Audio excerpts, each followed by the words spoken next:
تازه خبر خوشحال سادات څارنوالۍ ته معرفي کړای شو، خو اخر ولې خوشحال سادات څه کړي وو؟ ولې ولسي جرګې هغه څارنوالۍ ته معرفي کړ؟ حقیقت څه دی؟ دلته له موږ سره په دې ویډیو کې وګورئ. لیدونکو سلام، وخت مو په خیر.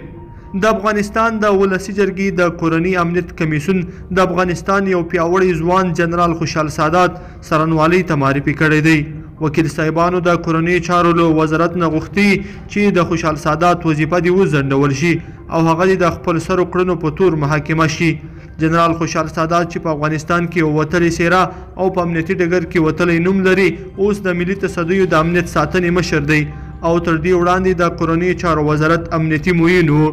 خوشحال سادات په دې مشهور دی چې د وکیل صاحبانو په فرمایش ګمارنې نه کوي او ښایي دا علت وي چې د وکیل صاحبانو له لوري څارنوالۍ ته معرفي شوی وي. د افغانستان د پارلمان یو وکیل چې نه یې غوښتل نوم یې واخیستل شي، خبریال ویبپاڼې ته د ولسي جرګې د کورني امنیت له لوري د خوشحال سادات د معرفي کېدو مکتوب ورکړ.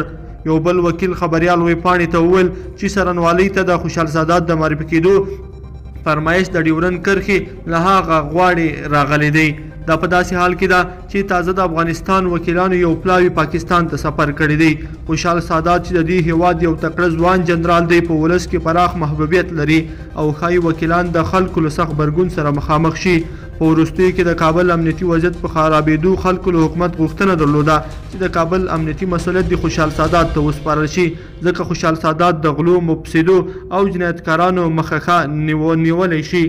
خو د خلکو غوښتنه ونه منل شوه او دا د نن ورځ د ولسي جرګې وکیلانو لوی څارنوالۍ ته هم ورور معرفي کړ. لیدونکو په دې هیله چې دا مطلب به مو تر پایه لیدلی وي. راسره که مو دا ویډیو خوښه شوې ویډیو لایک کړئ، د سره او چینل سبسکرایب کړئ. تر بیا ښه وخت.